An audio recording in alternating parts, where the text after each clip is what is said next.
This is the Dover Download Podcast. My name is Christopher Parker, and for the past 25 years, I've had the pleasure of working with, learning from, and talking to a variety of volunteer, staff, and community members. This podcast explores conversations, activities, and a variety of policies and programs which exist here in Dover to improve the community in one way or another.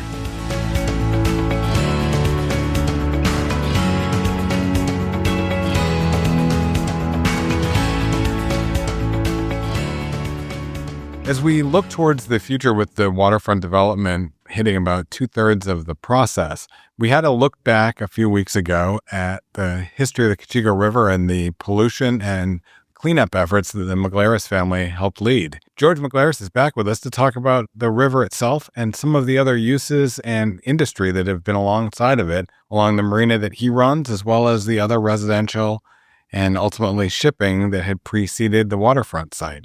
George, welcome back. Thanks for having me, Chris. So the last time you were here, we chatted about, and other things, your tattoo of pollution, Right.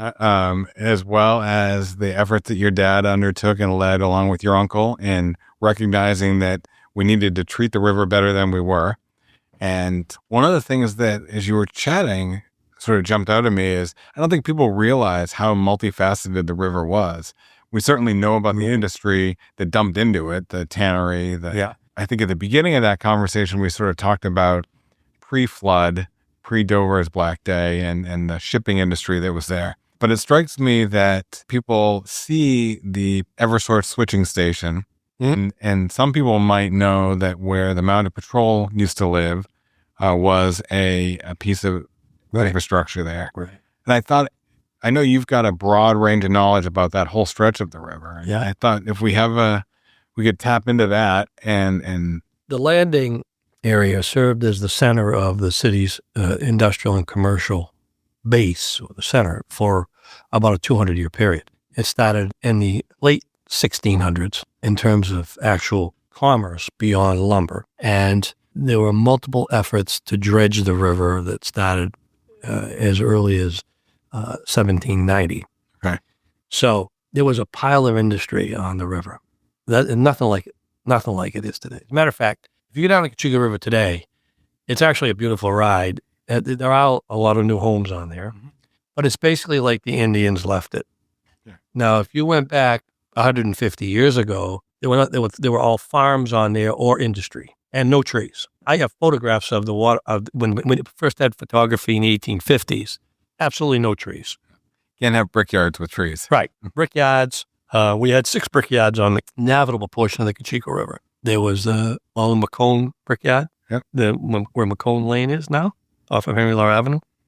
And the Miniature brickyard, that was down a little further down off of Back Road. We had the Gage brickyard, which was down off of Cullen Bay. Okay. We had the Horn brickyard. The Horn brickyard was on Cocheco Street, across the street from where the Eversource power station is now. Okay. And we had, so there was the Horn, Miniature, Gage, McCone, Labby was another brickyard. That Labby brickyard was where the Cocheco Country Club is. Oh, okay. Okay. So one of the interesting facts about our brick manufacturing here was that most of the city of Boston and Portland, Maine, and New York City was built on the brick that came from the Great Bay Estuary. A lot of people don't know that. Yeah. Okay. Fascinating. Yeah, it came from the Great Bay Estuary. So if you were to traverse the river back then, you had brickyards, and we had the mills, of course, downtown that you relied on hydropower. But then we also started manufacturing electricity when they invented electricity, AC power. That's the building on Cocheco Street where the old horse barn was. That building was constructed, and they burnt coal there. Okay. And they ran steam generators in there to produce electricity for the city of Dover.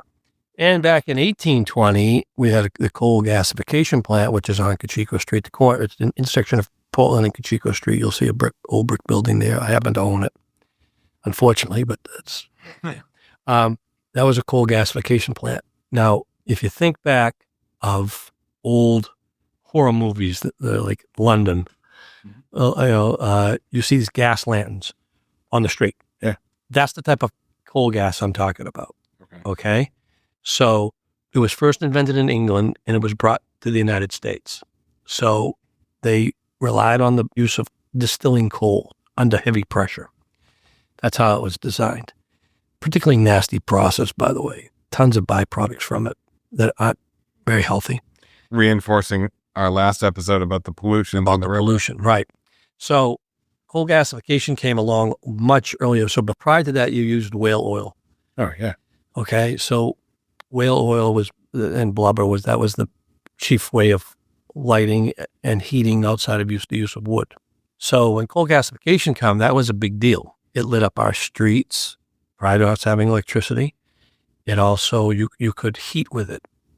The coal gasification process had to be located close to your downtown because that's where everybody was. Right. And they could use the river to bring schooners up with the type of coal that they had to use to distill it. So if you look back at old maps of Dover back in the 1820s, you'll see descriptions of the distillery. And that operated until 1957. Really? Right. So it operated. That wasn't that long ago. No. Now, the byproducts, initially, when you do coal gasification, the byproducts of it is coal tar and creosote. That's highly desirable. Yeah, yeah. So prior, there was no market for coal tar and there was no market for creosote. So all that got dumped in the river, okay? Just dumped in the river. And then they found out that creosote was a good preservative for wood. For wood, right. So the farmers would come down from all around Stratford County, New York County, because Dover was one of the few coal gasification plants that were actually operating. We had a surplus. Right. And they'd come down and they would dip their fence posts in the coal tar and paint their fence posts with creosote. And they did that in the beginning. So there was a slight market. And then came the advent of electricity. Once Tesla developed AC power, there's a big debate in the country whether we should have DC power with Edison versus, Okay. Tesla with AC power.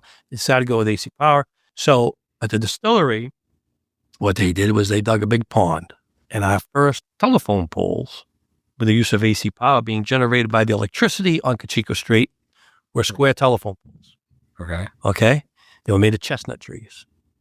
So they would cut down all our chestnut trees around here because we had a pile of them.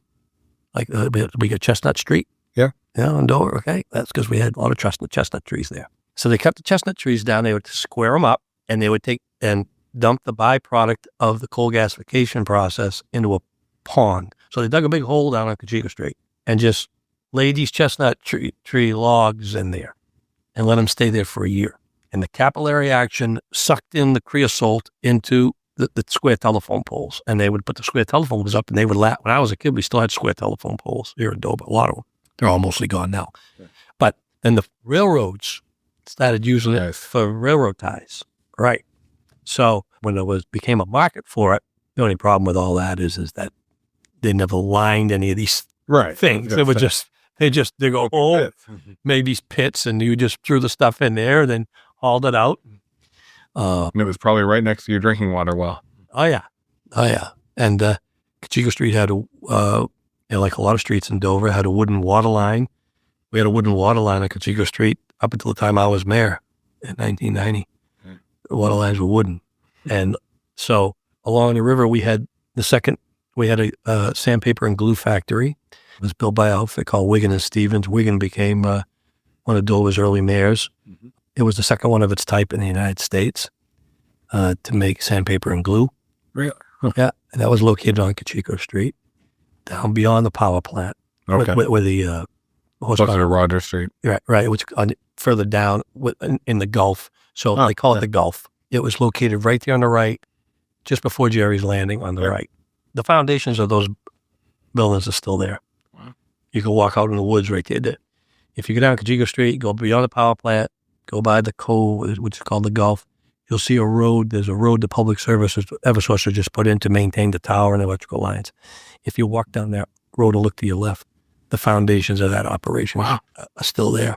And there's a public landing there. Yep. That was put there for farmers to load gondolas with produce. Interesting part about the landing in its heyday, we had a Renaissance period. On the landing itself, we had pipe manufacturers, door and window manufacturing, lime sheds for using the lime mortar which is what burnt down the lime, is what caused the fire, the Great Fire during the flood of 1896. Okay. When you mix lime with water, limestone, it has a chemical reaction that it gets hot. Right. And they had so much of it stored there that's what caused what happened to Featherings was the guy that ran the lime sheds there. His lime sheds burnt down. But next to them, we had Valentine Mathis Lumber and Coal Company. We had C.H. Tricky's Lumber and Coal Company. Everybody did lumber and coal because that's what ran the show. And then we had Young's Storehouse. Prior to that one, where Young Street. I was going to say, I assume on Young Street. Young Street got its name from. And there were a bunch of other. It was a whole little neighborhood in there, right? Right. And there was 3 or 4 streets. And yeah, there was all 3 or 4. Water Street, Young Street, from there all the way down to Roger Street was all full of little tiny industries and mercantile operations on both sides of the river. So everybody looks at the new development over there and they think, wow, we had a public works garage there and we had this wastewater treatment plant over there and now we get this new development. But prior to that, that was all buildings. There was a velvet factory there. Right. There was a nail factory there. All those buildings, of course, were torn down over time. But all that area that we're developing now was developed before. Right. Once, if not twice. Yeah, absolutely. Absolutely. And we used to have a railroad. The ships became so large coming to Dover that there were massive efforts after 1823 to deepen the river and to make larger sailing ships. Now, you got to remember that the realm of transportation back then was water. Right. Well, horses. Horses can't swim very far. So everything came by ship or by boat. So until we had the railroad come to town in 1850, all prior to that, everything was done by ship. And when the railroad came to town, the center of town started to slowly shift from the waterfront to where it is today. A slow shift towards a railroad. Okay. Then the railroads were putting the shipping industry basically out of business because they could move a lot more freight. But then they got greedy. They got greedy with their pricing. And then Dover went through a renaissance period. Oh. For about 1870s, mid-1870s up until the 1900s. So post-war, post-Civil War, but pre-World War I. Correct. In that period, we went through a renaissance period where railroads had been monopolized. Theodore Roosevelt was, Teddy Roosevelt, he was trying to stop the monopolies. They had Carnegie running, Trust busting, all that stuff. So when that was all going on, it became worthwhile to run ships again. Then they decided, there was a decision made in around the late 1870s and into 1880s that, we were building canals all over the country. Right. I was going to say, I was going to ask you about that. I remember there was a canal idea from Alton to Dover. Right. They were going to build a canal from Dover to Lake Winnipesaukee. That had been great had they had got it done. I presume it would have followed or been parallel to the railroad line that went parallel to 6th Street. That's correct. The Alton line. Yeah. It was, they used the existing river until they got the Norway Plains up in Rochester. Then they were going to veer it off and follow the railroad from that point up. Okay. The river does follow the Cocheco River pretty much. Right. Down from the old railroad bed. In any event, Congress started appropriate money. They were building canals all over the country. So they started dredging the river from the mouth of the river.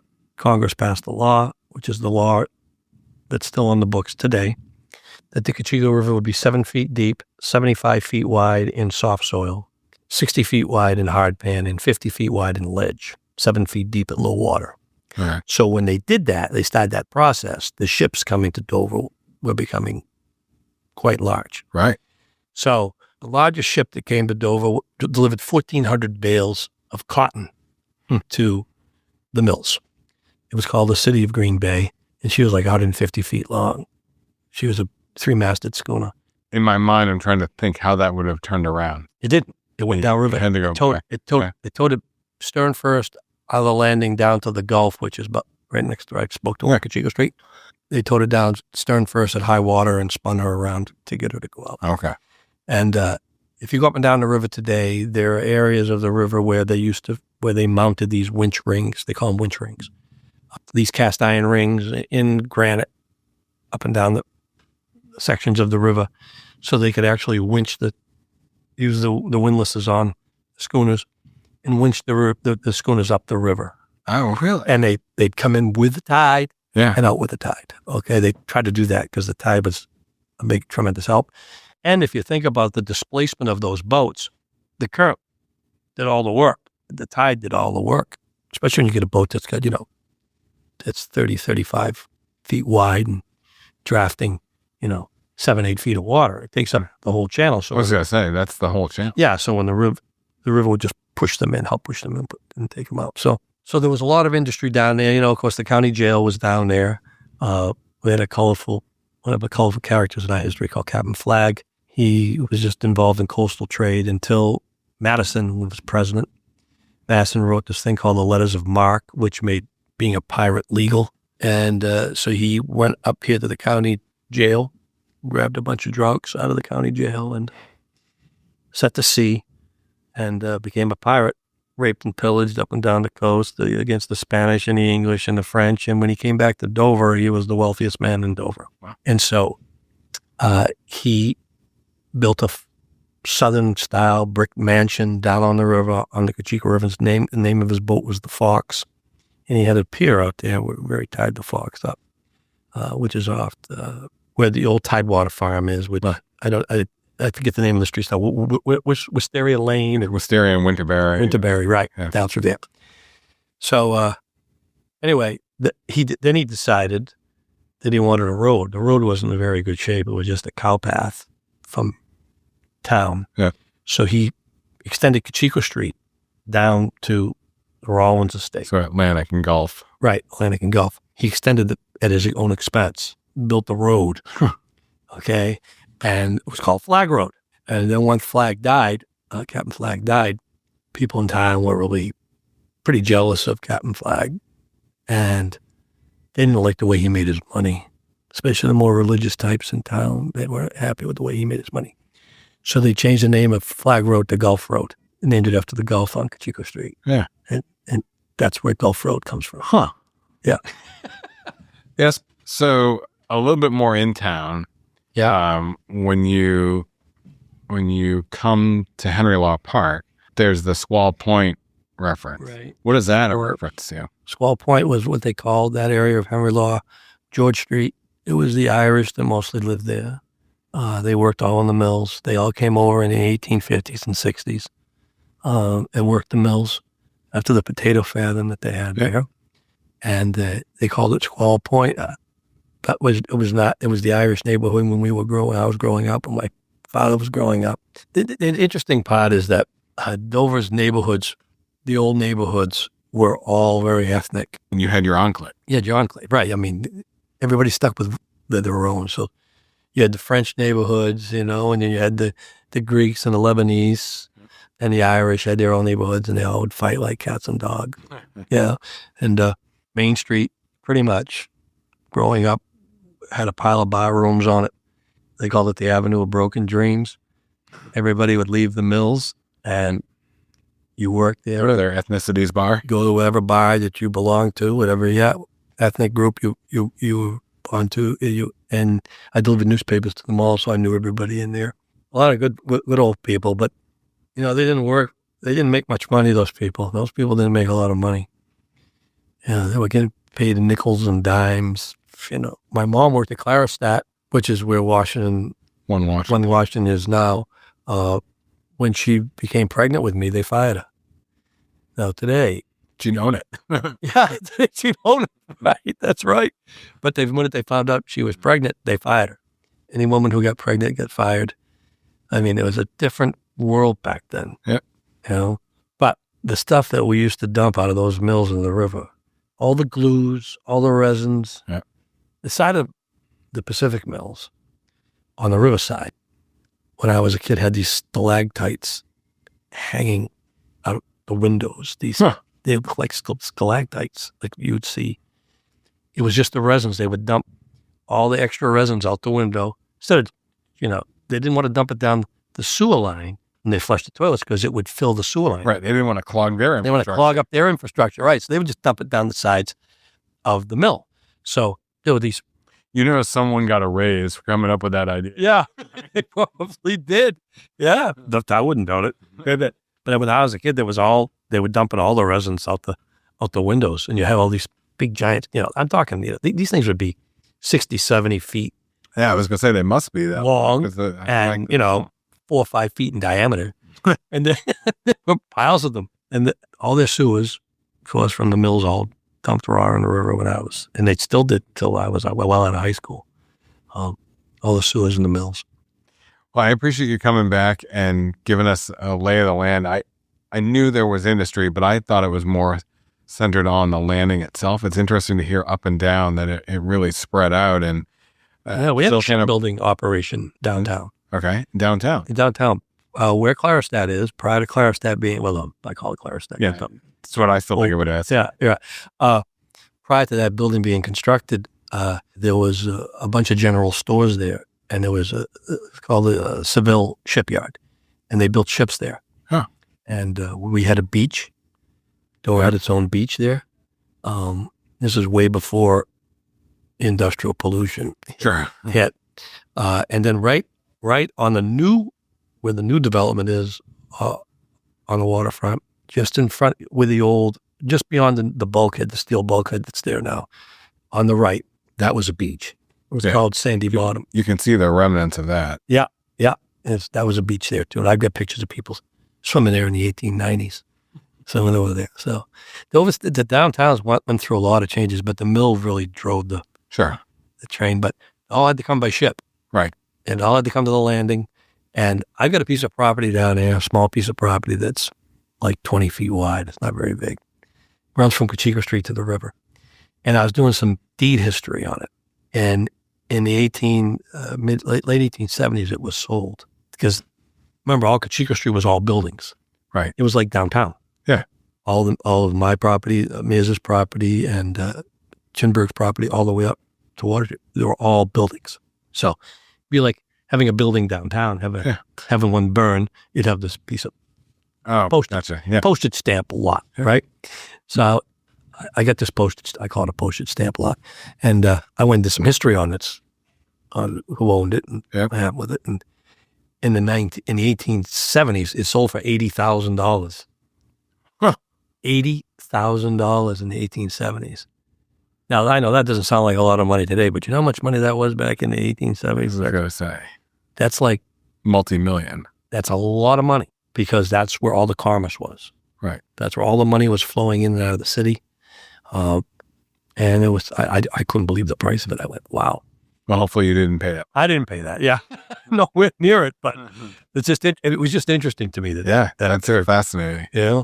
So I appreciate you coming back and giving us more insight onto the river. It's always great to chat with you. Your knowledge and your commitment to the community and the river are just unfathomable. So thank you very much. I appreciate the invitation and sharing some of this information with your listeners. Have a great day. You too.